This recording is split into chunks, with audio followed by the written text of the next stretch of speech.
The anime begins by presenting the story of a world created by a goddess, where 9 different races lived together: dragonutes, elves, onifolk, dwarves, demonkin, dark elves, centaurs, beastfolk, and humans. Among them was Light, a young human who dreamed of becoming an adventurer to give his family a better life. Determined, he said goodbye to his hometown and set off in search of money and power. Upon arriving in a large city, Light was pushed around by the crowd but kept moving forward until he found the Adventurers Guild. As soon as he entered, he introduced himself to the receptionist, who asked if he wanted to register as a new adventurer. He confirmed, and the woman explained that every beginner started at the lowest rank, rank F, then asked if he had any special skill. Light said he had a skill called Unlimited Gacha, capable of summoning random cards. To demonstrate, he activated his power and made a bent fork appear. The receptionist was speechless,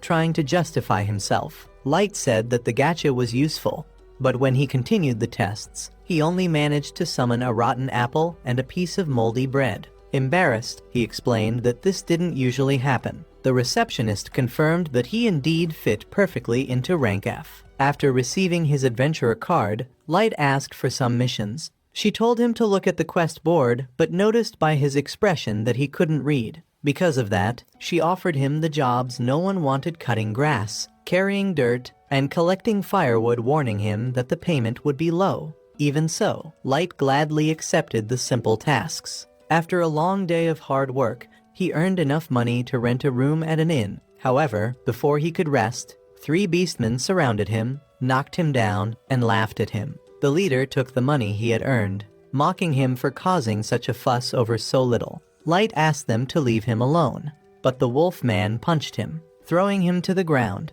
Laughing, the group walked away, leaving him hurt and humiliated while the crowd ignored him. Among everyone there, only one elf approached to help him. Gently, she hugged him to calm him down, ignoring the stares and laughter around them. Surprised by her attitude, Light allowed her to help. The elf introduced herself as Sasha, a member of the Concord of Tribes, a group of adventurers formed by representatives of the 9 races. By her side were Garu, a beastman, and other companions: Drago, Diablo, Oboro, Nano, Sion, and Santor. Sasha explained that they only needed 1 human to complete the group, and Garu said their goal was to create unity among all races, fighting against prejudice and building a fairer world. Light was moved by the idea that they needed him and accepted the invitation with enthusiasm. Shortly after, the group began exploring a dungeon called Abyss. During their journey, giant snakes appeared and attacked Light. Drago quickly protected him,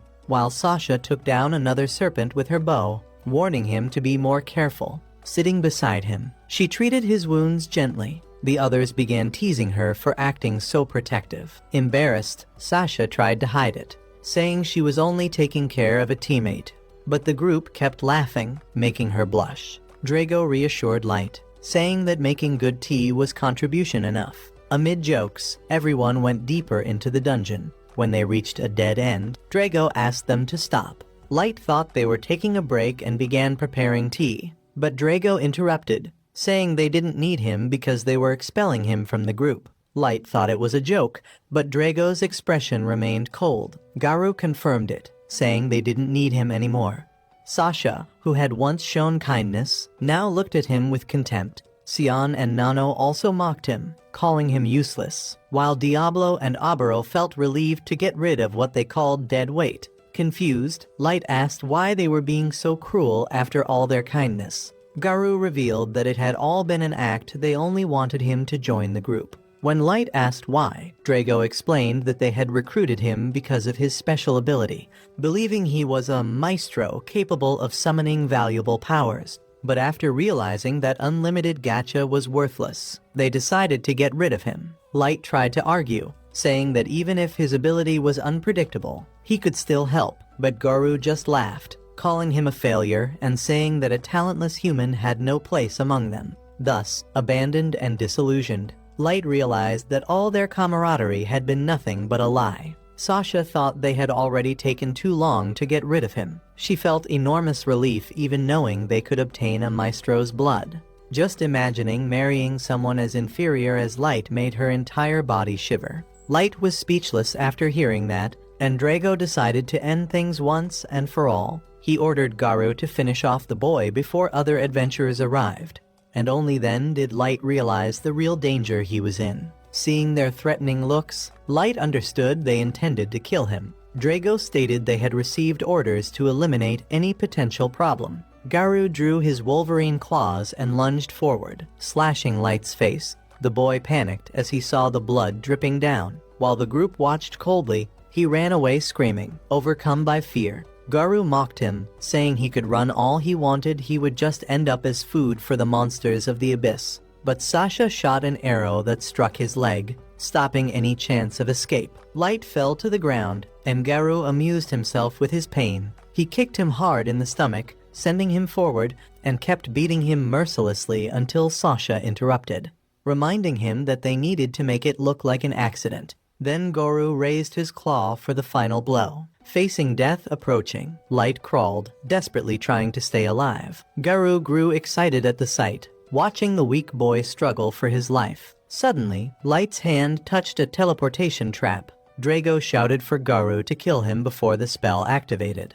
But the trap surrounded him in light and transported him to safety before they could reach him. Light opened his eyes in another part of the dungeon. Still gravely wounded, he believed he would be devoured by a monster at any moment. That moment of despair made him think of his family, and tears rolled down his face. He remembered the initial kindness of the Concord of Tribes group and couldn't understand how they had become so cruel. Anger replaced the sadness. He didn't even know what this maestro they mentioned was, nor from whom they had received the order to kill him. The confusion turned into fury, and Light swore revenge. Determined, he stood up, but then heard a sound behind him. When he turned, he saw a level 1000 monster staring at him. Light wondered what such a powerful creature was doing there and realized the trap had teleported him to the deepest level of the abyss. The monster approached, and he started thinking of a way to escape. Desperate, he activated his unlimited gacha ability,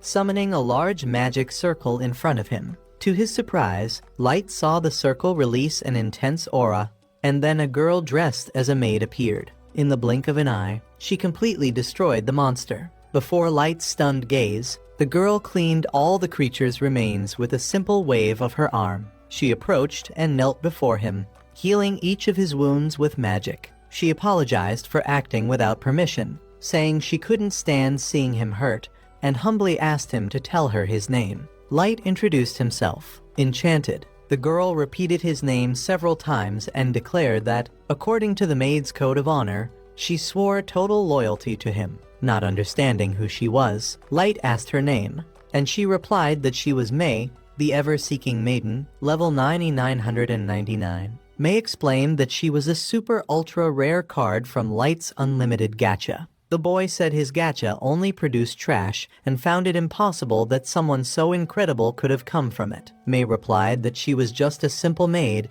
and asked him to call her only May. Seeing her sad expression, Light agreed. She smiled and thanked him. Soon after, she asked to examine his gacha ability, and Light was surprised to learn that she possessed the appraisal skill. May explained that this was only one of her many abilities and asked permission to analyze his energy. When Light accepted, her eyes shone as she examined his magical flow, revealing several hidden layers of protection. May was impressed by the ability's power. She said the gacha seemed useless because Light had been using it in places without mana, in the abyss. However, the massive concentration of magical energy fueled the gacha, increasing his chances of obtaining rare cards. She explained the levels of the unlimited gacha, from the highest extra rare and super ultra rare to the lowest, normal and error. Light still didn't fully understand, so May told him that on the surface, he would never get good summons because of the lack of mana.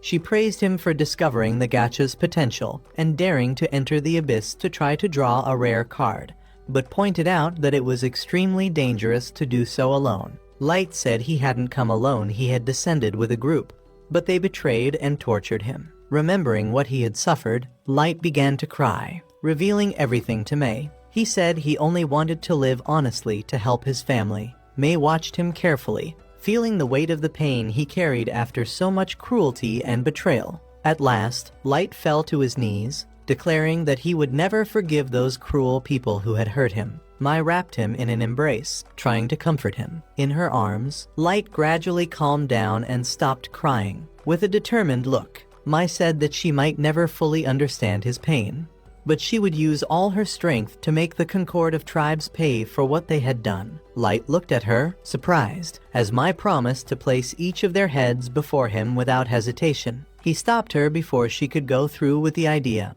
Mai knew Light had a kind heart